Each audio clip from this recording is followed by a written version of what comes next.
अस्सलामुअलैकुम व्यूवर्स, मेरा नाम हमाद है और आप देख रहे हैं नॉलेज टीवी। दोस्तों, हमारा ईमान है कि मौत बरहक है। इस दुनिया में जो भी आया उसने एक ना एक दिन वापस जाना है। मौत का वक्त मुकर्रर है और कोई भी इससे बच नहीं सकता। लेकिन आज मैं आपको कुछ ऐसे लोगों के बारे में बताऊंगा जो मौत के मुंह से बहुत बार निकलने में कामयाब हो गए। हालांकि उनके साथ होने वाले हादसों में बाकी तमाम लोग मारे गए, लेकिन वो मौत को चकमा देने में कामयाब हो गए।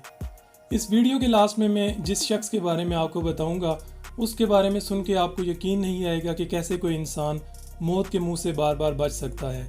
लेकिन ये हकीकत है, वो शख्स आज भी ज़िंदा है और एक अच्छी लाइफ गुजार रहा है। दोस्तों, उस शख्स के बारे में जानने के लिए आप वीडियो लास्ट तक देखें और चैनल को सब्सक्राइब कर लें ताकि जब भी मैं ऐसी कोई इन्फॉर्मेटिव वीडियो अपलोड करूँ तो उसका नोटिफिकेशन आपको मिल जाए। तो चलिए स्टार्ट करते हैं।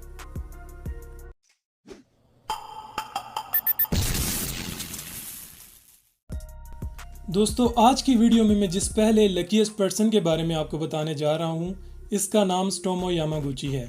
ये शख्स जापान का रहने वाला था। दूसरी जंग अजीम में जापान पर होने वाले एटॉमिक बम अटैक्स में ये वाहिद इंसान था जो जिंदा बच जाने में कामयाब हुआ। दोस्तों, ये एक बिजनेस ट्रिप पर हिरोशिमा गया हुआ था।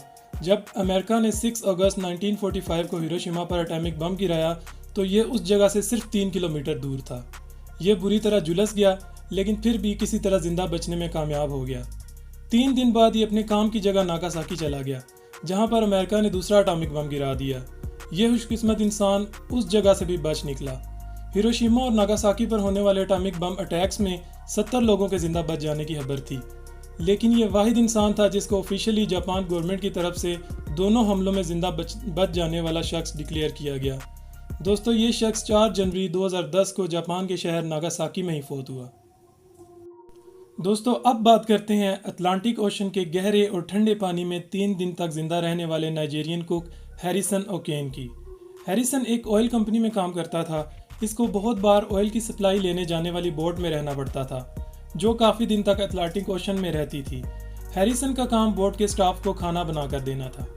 26 मई 2013 को हैरिसन मामूल के मुताबिक अपने स्टाफ के साथ अटलांटिक ओशन में सफ़र कर रहा था कि अचानक समुद्र में तूफान आ गया। ये तूफान इतना शदीद था कि कुछ ही मिनट में इनकी बोट से टकरा गया और इसके टुकड़े हो गए। बोट अटलांटिक ओशन में 30 मीटर तक नीचे चली गई और हैरिसन उसमें फंस कर रह गया। ये हैरिसन की खुशकिस्मती थी कि ये बोट से बाहर नहीं निकला, क्योंकि बोट के जिस हिस्से में ये मौजूद था ये इंजीनियर्स रूम था और रूम में इतना पानी भरा हुआ था कि ये अपना सर बाहर निकाल के सांस ले सके। दोस्तों, इस हादसे में हैरिसन के साथ मौजूद तमाम स्टाफ मेंबर्स मारे गए, लेकिन इसने हिम्मत नहीं हारी। ये 3 दिन तक किसी तरह यहाँ सरवाइव करने में कामयाब हो गया। 3 दिन बाद यहाँ पहुँचने वाली रेस्क्यू के लोग डेड बॉडीज़ को तलाश कर रहे थे। उन्होंने हैरिसन को वहाँ देख लिया और इसको रेस्क्यू किया।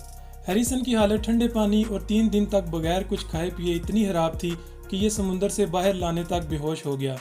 खैर, इसको फ़ौरन हॉस्पिटल ले जाया गया। वहाँ ये कुछ ही दिन में रिकवर कर गया। हैरिसन आज भी ज़िंदा है और अपनी फैमिली के साथ एक अच्छी लाइफ गुजार रहा है। इसके सर्वाइवल पे एक मूवी भी बनाई गई है। अब बात करते हैं नीदरलैंड के एक प्रोफेशनल साइकिलिस्ट की जिसका नाम मार्टिन दी जोंग है।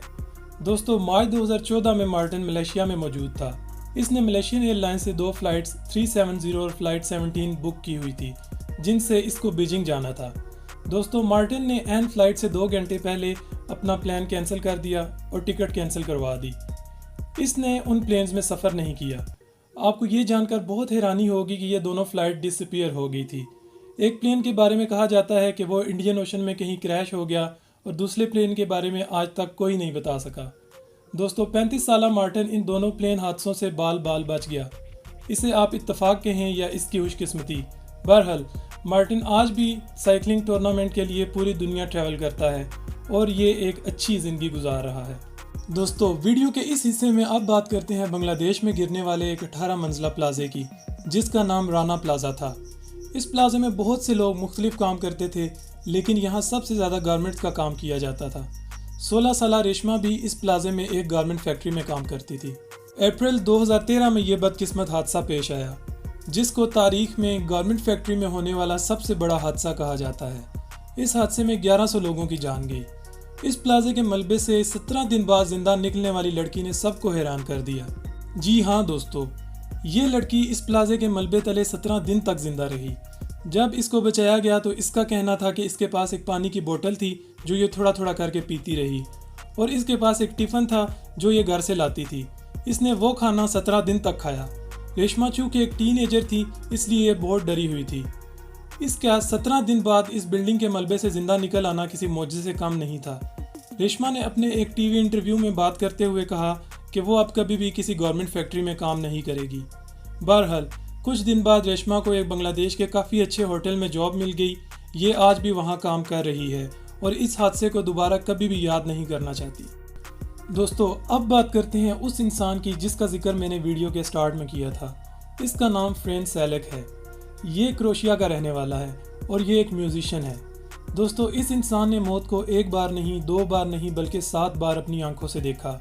ये इंसान 7 बार मौत के मुंह से जिंदा निकल आया, या यूं कहा जाए इस शख्स को मौत ने भी गले नहीं लगाया तो गलत ना होगा, क्योंकि इसने मरने की कोई कसर नहीं छोड़ी।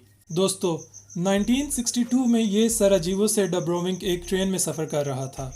वो ट्रेन एक पुल से गुजर रही थी कि अचानक पुल टूट गया और ट्रेन एक बर्फ़ बने दरिया में गिर गई। 17 लोग इस हादसे में मारे गए, लेकिन सेलेक वहाँ से सरवाइव करने में कामयाब हो गया और इसको मामूली चोट आई। इस हादसे से ठीक 1 साल बाद 1963 में ये एक फ़्लाइट में रिजिका जा रहा था अपनी बीमार माँ को देखने के लिए कि अचानक जहाज़ का दरवाज़ा खुल गया। हवा के सख्त प्रेशर की वजह से ये प्लेन से बाहर गिर गया। वो प्लेन थोड़े ही आगे जाकर क्रैश हो गया और 19 लोग मारे गए। लेकिन सेलिक जिस जगह पर जाकर गिरा वहाँ बैंसों को डालने वाला बहुत सारा चारा पड़ा हुआ था। हैरत अंगेज़ तौर पर इसको उस नरम चारे पर गिरने की वजह से मामूली चोट भी नहीं आई और ये इस हादसे से भी बाल बाल बच गया। दोस्तों, आगे चलते हैं। 1966 में ये एक बस में सफ़र कर रहा था कि अचानक वो बस एक दरिया में जा गिरी। इस हादसे में भी 4 लोगों की जान गई, लेकिन सेलिक इस बार फिर वहाँ से बच निकला। इसके बाद तो इसे खुद पर शक होने लगा कि ये मनहूस है। 1970 और 1973 में ये 2 खतरनाक कार एक्सीडेंट में भी बच गया, जबकि जिन कार में इसका एक्सीडेंट हुआ वो जलकर राख हो गई, लेकिन ये उनमें आग लगने से कुछ सेकंड पहले बाहर निकलने में कामयाब हो गया। इसके बाद 22 साल तक इसकी लाइफ में कोई हादसा नहीं हुआ। ये भी समझ रहा था कि कुदरत को इस पर रहम आ गया है, पर यह एक बार फिर गलत साबित हुआ। 1995 में इसे रोड क्रॉस करते हुए एक बस ने कुचल दिया और ये इस बार बहुत बुरी तरह ज़ख्मी हो गया, लेकिन कुछ ही दिन बाद ये दोबारा अपने पैरों पर खड़ा हो गया। इसकी ज़िंदगी का आखिरी हादसा 1996 में हुआ, जब ये एक काफ़ी ऊंचे पहाड़ पर गाड़ी चला रहा था कि अचानक इसकी गाड़ी पहाड़ से नीचे उतर गई। गाड़ी 300 फीट गहरी खाई में जाने ही वाली थी कि इसने गाड़ी से छलांग लगा दी और ये एक बार फिर जानलेवा हादसे से बचने में कामयाब हो गया।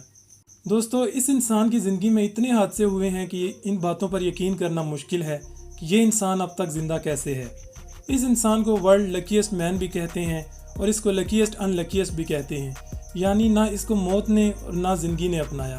खैर, इतने ज़्यादा हादसों से ज़िंदा बच निकलने के बाद किस्मत की देवी इस पर मेहरबान भी हुई और 2003 में इसका तकरीबन $1 मिलियन का लॉटरी टिकट निकला और इसके पास बहुत सारा पैसा आ गया। दोस्तों, ये इंसान आज भी ज़िंदा है और इसकी उम्र तकरीबन 90 साल के लगभग है। ये क्रोशिया में किसी सेलिब्रिटी से कम बिल्कुल भी नहीं। उम्मीद करता हूँ आपको वीडियो काफ़ी इंटरेस्टिंग लगी होगी। कमेंट करके अपना फीडबैक ज़रूर दें और अगर आप इनमें से किसी के बारे में भी मज़ीद जानना चाहते हैं तो आप इंटरनेट पर सर्च कर सकते हैं। अभी के लिए इतना ही। I will see you guys in next video. तब तक के लिए टेक केयर। अल्लाह हाफिज़।